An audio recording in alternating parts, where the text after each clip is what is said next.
Recording by Jason Bennett. The Wrong Door by W.C. Morrow. My condition at last became alarming, and I was afraid of myself. The cause of it, that was something. Had it been a matter which an honorable man might discuss with a friend, I could have had the healing consolation of sympathy. But at the very core of my affliction lay the obligation of silence. Let us suppose a case. Once there was a very beautiful woman, married happily, and a mother. Her husband had a friend, a man of the world. This man discovered in his friend's wife an accumulation of all womanly graces. He saw in her the ideal woman, in all the world the only one he could have loved and courted, fought for and died for. Yet she was wholly inaccessible, even in dreams. She was as good as she was beautiful, as true as she was winsome. Even had she not been so, his hands were tied by loyalty to his friend. Some of you will laugh at that. Well, if a man's honor fails him in one direction, I will not trust it in another, for a man is a whole remainder after subtracting all his evil from his good. But the flesh is weak. That is the villain's only plea for mercy. The friend could not conceal it from his wife. Could not. I must be careful in my choice of words. Is there anything in the line of right that a man cannot do in such a case? The world is wide, he could have gone away, but she was so beautiful and winsome. Nor, as he had not declared himself, could she presume to send him away. He thought he saw in her eyes something of pity, something of warning, something of everything. The suffering wore him out. But I must return to the beginning and resume my story. I was much prostrated in mind and flesh, and the services of a skillful physician were eminently needed. With that idea, I went to see a famous man, Dr. Brownell, a specialist in matters of the nerves. It may be thought a little peculiar that I went to consult this particular man, but it must be considered that besides being a very skillful physician, he was my friend. There might have been certain reasons why I should not consult him, but we need not discuss them now. His wife was a beautiful woman, and I knew her well, but what in the world has this to do with my visit to her husband? Brownell was a peculiar man. Though he was the best friend I ever had, there was not a very close intimacy between us, and yet I was nearer to him than was any other of his friends. He was much older than his wife. A kind heart, given force and direction by great wealth, had been exercised by him in my behalf with so intelligent purpose that I was become a man of little importance in the community. The physician lived in a fine old house of great size. Not all of it was occupied. He was a tireless collector of curiosities, and had expended a fortune in that pursuit. Few of these were ever shown to his friends, and he never spoke of them, but kept them in out-of-the-way places in the great establishment. He was a reticent man, and many feared him, but I saw in him nothing but goodness and a marvelous skill. So it was upon Dr. Brownell that I called formally as a patient. His office was on the main floor of the house, and consisted of 2 rooms, a handsomely fitted reception room, and back of it one in which his patients consulted him. Both were very large. Although I had called and visited very often at his house, I had never been in his office before. When I entered, he was just ready to go out, but he welcomed me with his old-time cordiality. "Why, I am glad to see you," he said, taking my hand. "This is the first time you have honored my office with a call. Come in and rest a while. You surely haven't come to see me professionally?" He looked closely at me as he asked the question. "Yes," I replied, "I fear I am in rather a bad way." His face showed much concern. "You do look a little shaken," said he, removing one of his gloves. Then he began, in a deliberate fashion, to make a scientific inquiry into my case. While he was occupied thus, a messenger, all out of breath, arrived to call him to a case of great urgency. Dr. Brownell, seeing the need to hurry, asked me if I could come as well on the following day. Of course I released him.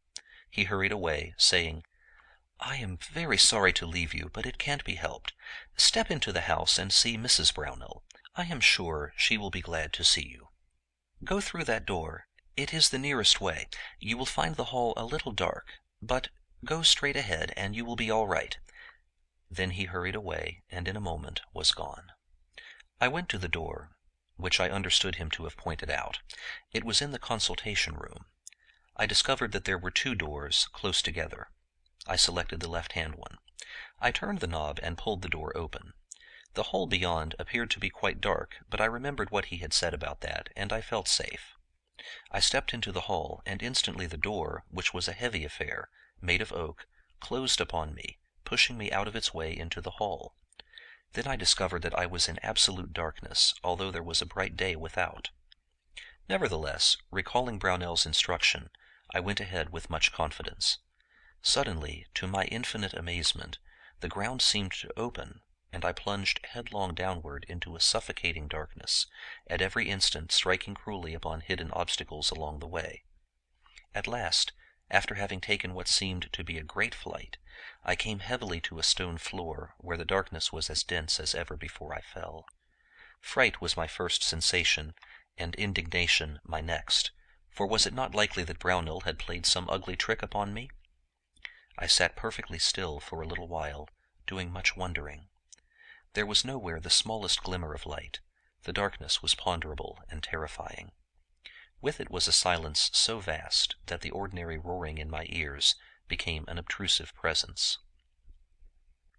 A little reason at last found exercise in my disordered faculties.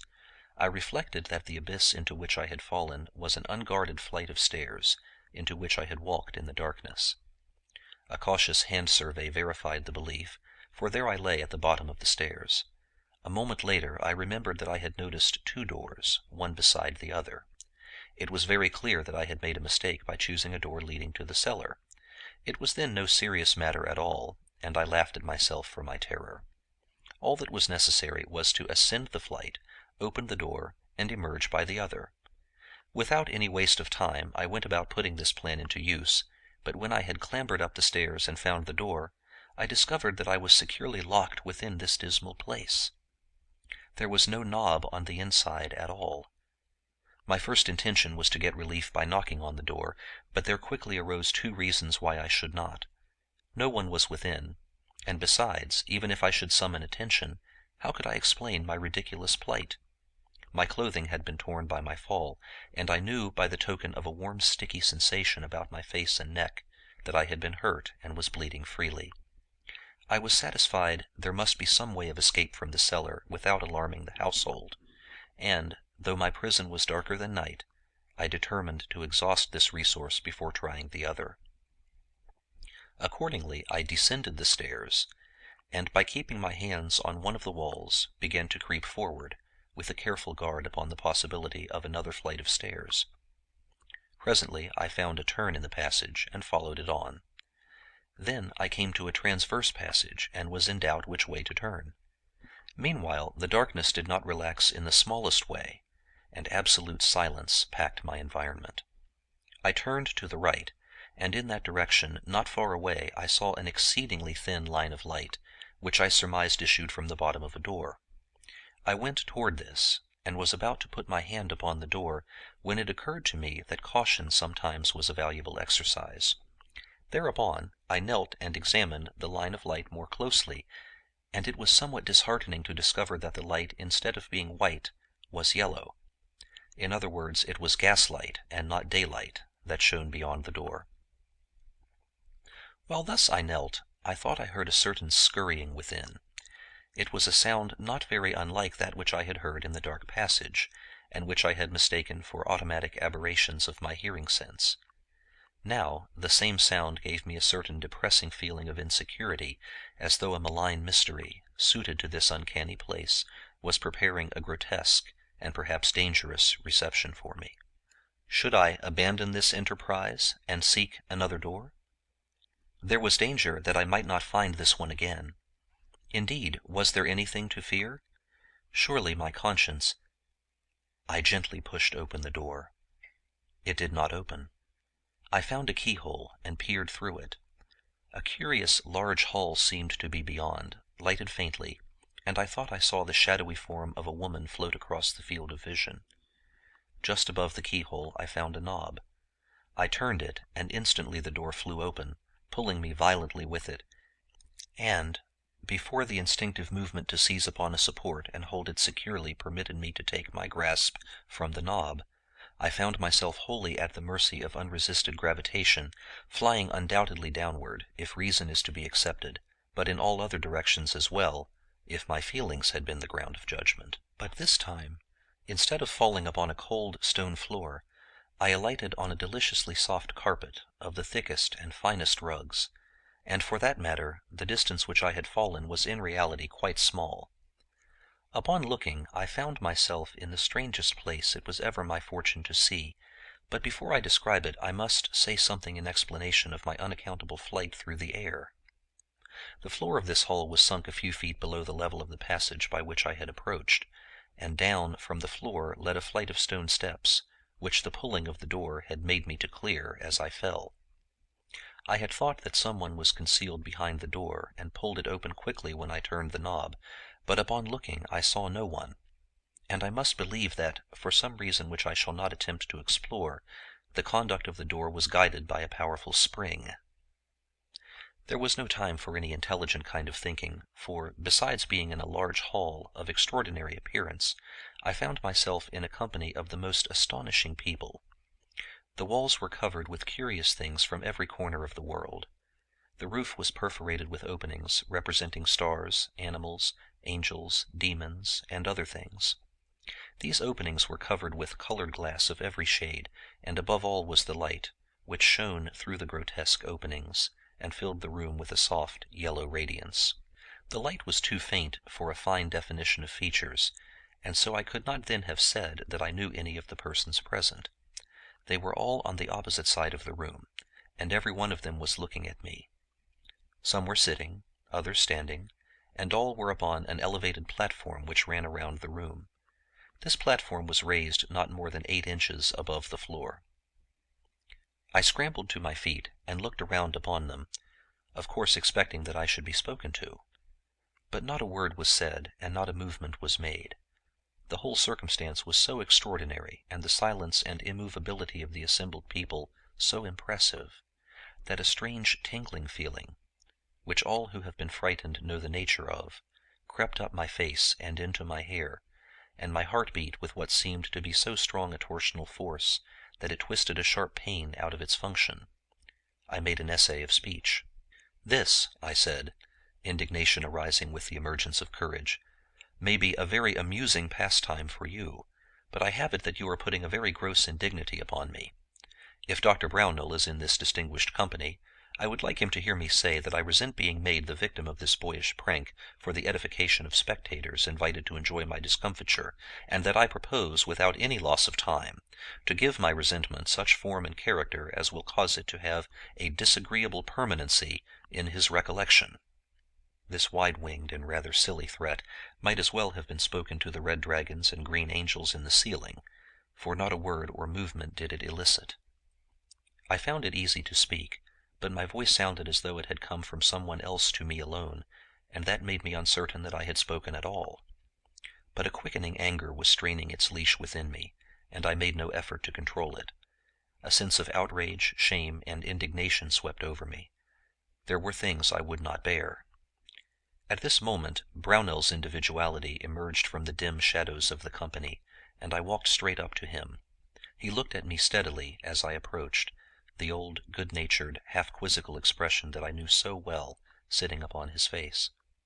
I had approached him very near, when an indefinable, violent sensation seized upon me, and held me from further advance. Likely it was as much dread as terror, but whatever it was, there I stood grown to the floor, staring in dismay at this silent and motionless man with a quizzical expression. Quite near me was an old man sitting on a chair, his hand resting on a heavy stick.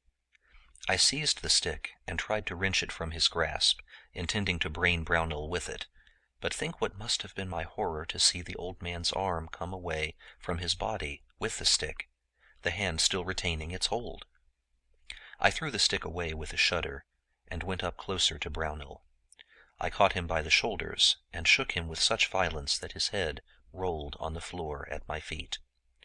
Then the truth burst through the envelope of my vast and inconceivable stupidity. Not all stupidity, for another affliction beset me, These were all wax figures. I had stumbled into one of those queer nooks in Brownell's house where some of his treasures were stored, and where, in these uncanny ways, he enjoyed himself alone. The reaction from this discovery was peculiar. At first I laughed, but my laughter became so loud and furious that I saw it was hysteria, and then I had trouble to check it. My head was splitting, and my throat was cracked and burning. Pains of various kinds found employment in torturing me, and they were pains to which I was in no wise accustomed. Therefore it was necessary that I make haste to escape from this almost unearthly place. The silence and apparent intelligent immobility of the wax figures were more than depressing. I began to fear, indeed, that, after all, they would take on life and present some new form of suffering for my torture. At the end of the hall was a wide door draped with a portière. From where I stood I could see the white satin of a woman's skirt just behind the portière on one side. Evidently no light entered that room except the weak, diffused light of the demons and angels in the room where I was standing, and hence it was much darker beyond the portières. But after looking around I saw that if there was any escape, except by the way I had come, it must be through the room in which stood the woman in satin. Yet I feared to enter that room. The dim light, the woman behind the portière, it all looked mysterious and dread-lurking. It was evident that the woman stood, as did the others, on a platform. But was that sufficient upon which to construct a belief that she, too, was wax? And would it not be all the better if she were flesh and blood? Assuredly, for that meant deliverance. I went, without further thinking, to the portière, and passed within the room, having an unaccountable care that I did not pass too near the woman in satin. I went into the room, and looked around for a door. None could I find. My gaze fell upon the woman whose skirt I had seen, and then came upon me the very heaviest blow of all in that day of miseries, for there, before me, beautiful and radiant, embodiment of all the finest graces of womankind, unspeakably winsome, and in all possible ways the loveliest woman under the sun, stood the physician's wife. If only it had been she, indeed, instead of an artful wax counterfeit. I stood and admired her to my heart's content, and then I looked another way and continued my search for the door. In what way soever I turned, I felt that the soft blue eyes of this enchanting figure were upon me. This gave me a certain fear, the meaning of which, beyond a consciousness of extreme nervous irritation, I was not able to understand. My disorder began to take on an exhilaration much like that which comes from hashish, imparting a quickening power to my senses and a keen edge to my imagination. A feeling of happy confidence and lively enthusiasm struck off the angles of the fear which formerly had depressed me, and I became bold, valiant, and adventurous. What an inspiring effect even the wax image of a beautiful woman may have on a man! I again looked at the figure in satin. Could I have been in error? Was it possible that a wax figure could be caught stealing a quick glance at me, and suppressing a delicious smile? Was this a new Galatea, ready to step from her pedestal and be my devoted slave? A great hope, so wild that I dared not give it too generous entertainment, leaped up from my heart. Fool or madman, which was I? Though the whole world might be consumed with love of her, she would remain steadfast in the way of a wife forever. It was wholly impossible that she should choose this astounding way of letting me know that the one secret of my life had slipped away from me and had been welcomed into her own life. I gazed upon her, filled with awe. Her head slowly turned, her glorious eyes rested full upon my face, and the sweetest smile that I had ever seen on her beautiful face saturated all my sensibilities with inconceivable delights. There was a meaning in that look and smile that I had never seen before, and the light that shone through it was a welcome to me. I went closer to her, my feet winged with joy. The smile beckoned, the glance was a reassurance. "Alice," I cried. "I have waited for you long," she answered. And there can be no music on earth so sweet as those words. I caught her in my arms and drew her to my breast, nearly crushing her. I looked up into her face, and she looked down into mine. I drew her from the pedestal. All at once a look of horror came into her face. "You are bloody," she cried. "It is nothing," I protested. The look of horror became one of terror. "Oh," she said, "there is blood on your face and villainy in your heart. So this is how you would betray your best friend and wreck my life. I will save him and you." With that I saw something bright and keen glitter a moment in her hand, and in an instant a thing cold and sharp slipped between the ribs of my breast. I choked, a blindness assailed me, and I felt myself going all at large to the floor. Dr. Brownell was sitting beside me in a room of his house, and I was lying in bed, with a feeling of great weakness. He saw that I was watching him. He arose and stood over me, and his face showed much relief. "You are all right now, aren't you, old fellow?" How kind his voice was. "Yes." I felt no pain in my breast, but feebly I put up my hand. "Is the wound dangerous?" I asked. "What wound?" I made no reply.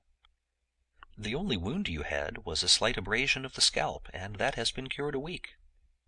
I dared not ask any more questions. "Alice came in to see you this morning and left these flowers for you. I told her I thought you would be all right today, and she will come to see you as soon as I send her word. By the way, old man, that was a curious mistake you made in getting among my wax figures. We found you unconscious there. In your delirium you must have developed a strong dislike of the figures of Alice and me, as you completely demolished them." End of The Wrong Door by W.C. Morrow.